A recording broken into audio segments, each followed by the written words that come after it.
ನಮಸ್ತೆ, welcome back to my channel. ಇವತ್ತು ಒಂದು ಮಿರ್ಚಿ ಬಜ್ಜಿ ಚಾಟ್ಸೊಂದಿಗೆ ಬಂದಿದ್ದೀನಿ. ಸಮ್ಮರ್ ಸ್ಟಾರ್ಟ್ ಆಗಿದೆ.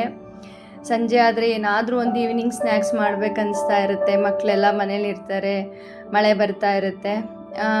ಕೆಲವೊಂದು ಚಾಟ್ಸ್ ಎಲ್ಲ ತುಂಬ ಸಿಂಪಲ್ ಅನಿಸುತ್ತೆ, ಬಟ್ ಮಾಡೋ ವಿಧಾನ ಕರೆಕ್ಟ್ ಇರಬೇಕು.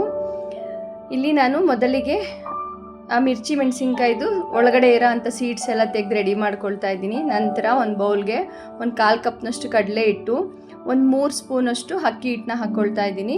ನಂತರ ಇಲ್ಲಿ ಒಂದು 2 ಟೇಬಲ್ ಸ್ಪೂನಷ್ಟು ಕಾರ್ನ್ಫ್ಲೋರ್ನ ಹಾಕ್ಕೊಳ್ತಾ ಇದ್ದೀನಿ. ರುಚಿಗೆ ತಕ್ಕಷ್ಟು ಉಪ್ಪು. ನಂತರ ಇಲ್ಲಿ ಒಂದು 3/4 ಸ್ಪೂನಷ್ಟು ಚಿಲ್ಲಿ ಪೌಡರ್ನ ಹಾಕ್ಕೊಳ್ತಾ ಇದ್ದೀನಿ. ನಂತರ ಸ್ವಲ್ಪ ಜೀರಿಗೆ. ನಂತರ ಇಲ್ಲಿ ಓಂಕಾಳು ಅಜ್ವೈನ್ ಬರುತ್ತಲ್ಲ, ಅದನ್ನು ಸ್ವಲ್ಪ ಕ್ರಷ್ ಮಾಡಿ ಹಾಕ್ಕೊಳ್ತಾ ಇದ್ದೀನಿ. ರುಚಿಗೆ ತಕ್ಕಷ್ಟು ಉಪ್ಪು. ನೀವು ಬೇಕಂದರೆ ಒಂದು ಪಿಂಚು ಅಡುಗೆ ಸೋಡಾನ ಹಾಕ್ಕೋಬೋದು. ನಾನಿಲ್ಲಿ ಅಡುಗೆ ಸೋಡಾ ಹಾಕಿಲ್ಲ. ಎಲ್ಲವನ್ನು ಚೆನ್ನಾಗಿ ಮಿಕ್ಸ್ ಮಾಡ್ಕೋಬೇಕು. ನಿಮ್ಗೆ ಯಾವ ಪ್ರಮಾಣದಲ್ಲಿ ಮಾಡ್ತಿದ್ದೀರೋ ಆ ಪ್ರಮಾಣದಲ್ಲಿ ಹಿಟ್ಟು ತೊಗೋಬೇಕಾಗತ್ತೆ.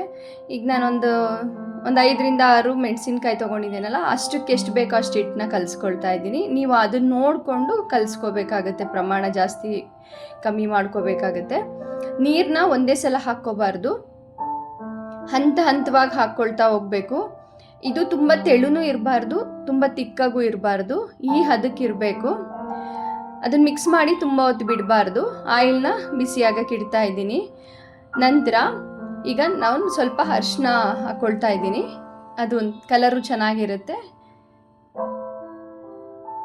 ಈಗ ಎಲ್ಲವನ್ನು ನೀಟಾಗಿ ಮಿಕ್ಸ್ ಮಾಡಿ ನೋಡಿ. ಈ ಥರ ಮೆಣಸಿನ್ಕಾಯಿನ ಡಿಪ್ ಮಾಡ್ತೀರಲ್ಲ, ಡಿಪ್ ಮಾಡಿದಾಗ ಅದ್ರ ಮೇಲ್ಗಡೆ ಕೋಟಿಂಗು ತುಂಬ ತಿಕ್ಕಾಗಿ ಬರಬಾರ್ದು. ತುಂಬ ದಪ್ಪ ಕೋಟಿಂಗ್ ಬಂತಂದರೆ ಮೆತ್ತಗಾಗಿಬಿಡುತ್ತೆ. ಹಂಗಂತ ಕೋಟಿಂಗೇ ಇಲ್ಲ ಅಂದ್ರೂ ಚೆನ್ನಾಗಿರಲ್ಲ. ಹಂಗಾಗಿ ಅದು ಮೆಣಸಿನ್ಕಾಯಿನ ಹಿಟ್ಟೊಳಗೆ ಡಿಪ್ ಮಾಡಿ ನಿಧಾನಕ್ಕೆ ಒಂದು ಲೇಯರ್ ಬರೋವರೆಗೂ ವೆಯ್ಟ್ ಮಾಡಿ ಆಮೇಲೆ ಆಯಿಲ್ಗೆ ಹಾಕ್ತಾ ಹೋಗಬೇಕು. ಆವಾಗ ನೋಡಬೇಕು ನೀವು, ಆ ಕಲರ್ ನೋಡಿದ್ರೆ ನಿಮಗೆ ಗೊತ್ತಾಗುತ್ತೆ ಅದು ಬೆಂದ ಮೇಲೆ ಅದೆಷ್ಟು ಕ್ರಿಸ್ಪಿ ಆಗಿರುತ್ತೆ ಅಂತ. ಯಾವಾಗಲೂ ಅಷ್ಟೇ, ಬಜ್ಜಿಗಳೆಲ್ಲ ಎಷ್ಟು ಕ್ರಿಸ್ಪಿ ಆಗಿರುತ್ತೋ ಅಷ್ಟು ಚೆನ್ನಾಗಿರುತ್ತೆ ಅಂತ ಹೇಳ್ಬೋದು. ಇದು ಹಿಟ್ಟು ತೆಳುವಾದರೂ ಚೆನ್ನಾಗಿರಲ್ಲ, ತುಂಬ ತಿಕ್ಕಾಗಿ ಅದ್ರ ಮೇಲೆ ದೊಡ್ಡ ಕೋಟಿಂಗ್ ಬಂದರೂ ಚೆನ್ನಾಗಿರಲ್ಲ. ನೀವು ಅದು ಕಲರ್ ನೋಡಿದ್ರೆ ಗೊತ್ತಾಗ್ತಿದೆ ಎಷ್ಟು ಪರ್ಫೆಕ್ಟಾಗಿ ಬಂದಿದೆ, ಎಷ್ಟು ಕ್ರಿಸ್ಪಿ ಆಗಿದೆ ಅಂದ್ಬಿಟ್ಟು. ನೋಡಿ, ಈ ಥರ ಡಿಪ್ ಮಾಡಿ ಅದ್ರದ್ದು ಒಂದು ಜಸ್ಟ್ ಲೇಯರ್ ಬರೋವರೆಗೂ ಆ ಎಕ್ಸ್ಟ್ರಾ ಹಿಟ್ಟನ್ನೆಲ್ಲ ನಾವು ಅಲ್ಲೇ ಬೀಳಿಸ್ಬಿಟ್ಟು ಆಮೇಲೆ ಆಯಿಲ್ಗೆ ಹಾಕಬೇಕಾಗತ್ತೆ. ಎಷ್ಟು ಕರೆಕ್ಟ್ ಕೋಟಿಂಗ್ ಬಂದಿದೆ ನೀವು ಗಮನಿಸ್ಬೋದು. ದಪ್ಪನೂ ಇಲ್ಲ, ತೆಳುನೂ ಇಲ್ಲ. ಈಗ ಅದಕ್ಕೊಂದು ಮೇಲ್ಗಡೆ ಸ್ಟಫಿಂಗಿಗೋಸ್ಕರ ಕ್ಯಾರೆಟ್ನ ತುರಿದಿರೋದು ಸೇರಿಸ್ಕೊಳ್ತಾ ಇದ್ದೀನಿ. ಆನಿಯನ್ನ ಸಣ್ಣ ಕಟ್ ಮಾಡಿ ಸೇರಿಸ್ಕೊಳ್ತಾ ಇದ್ದೀನಿ. ಸ್ವಲ್ಪ ಕೊತ್ತಂಬರಿ ಸೊಪ್ಪು.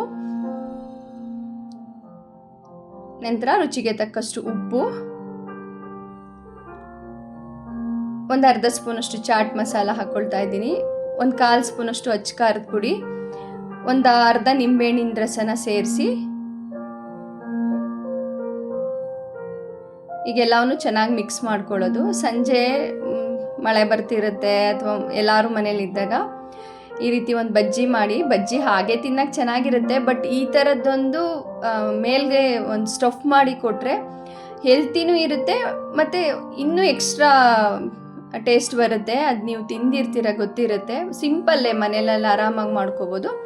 ನಂತರ ಈಗ ಏನು ಬಜ್ಜಿ ಅದನ್ನು ಈ ಥರದ್ದು ಮೇಲ್ಗಡೆ ಸ್ಟಫಿಂಗ್ ಹಾಕಿದ ಮೇಲೆ ತುಂಬ ವೆಯ್ಟ್ ಮಾಡಬಾರ್ದು, ಇಮ್ಮಿಡಿಯೇಟ್ ಸರ್ವ್ ಮಾಡಬೇಕು. ಮೆತ್ತಗಾಗ್ಬಿಡತ್ತಿಲ್ಲ ಅಂದರೆ.